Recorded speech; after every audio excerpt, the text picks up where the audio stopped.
programmation spéciale pour les JMJ. Nous sommes avec Pedro Alfaro. C'est vous qui avez eu l'idée de créer cet ensemble musical pour l'animation liturgique pour l'accueil du pape. Bon, comme musicien, comme catholique, il y a plus d'1 an, j'ai proposé à la diocèse de Madrid de faire une orchestre et un chœur formé par volontaires qui voulaient mettre précisément son talent musical au service de l'Église, au service des JMJ. Ça a été très beau de recevoir le pape hier. Non? On fait, par exemple, lorsque nous avons joué l'Alléluia, c'était un moment très, très spécial, non? Parce que même Handel a composé une pièce très belle, mais ça va, disons qu'en en recevant le pape, nous pouvions dire Alléluia du fond du cœur.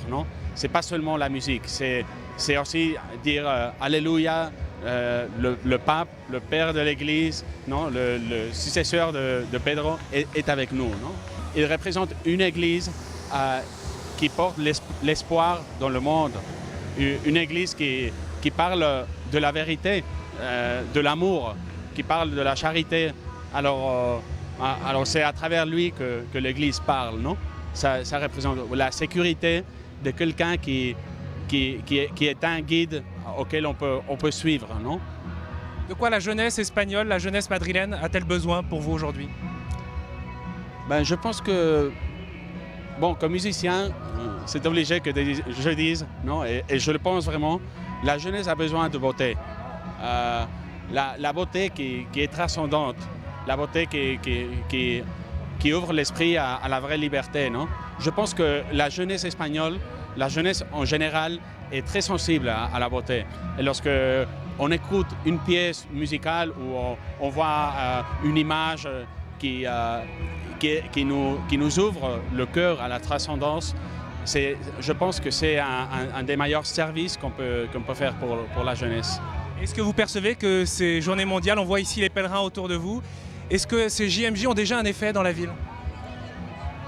Bien sûr, pour Madrid, pour l'Espagne, c'est disons une avalanche de foi, une avalanche de spiritualité. Je pense que personne ne pouvait attendre ce qui est en train de passer, non?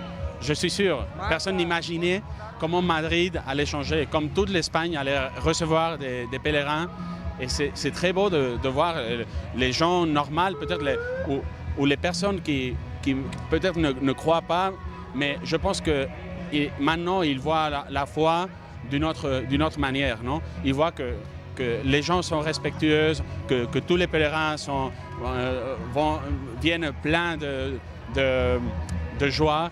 Alors ça, je pense que c'est un très beau témoignage, non, pour l'Espagne et pour Madrid.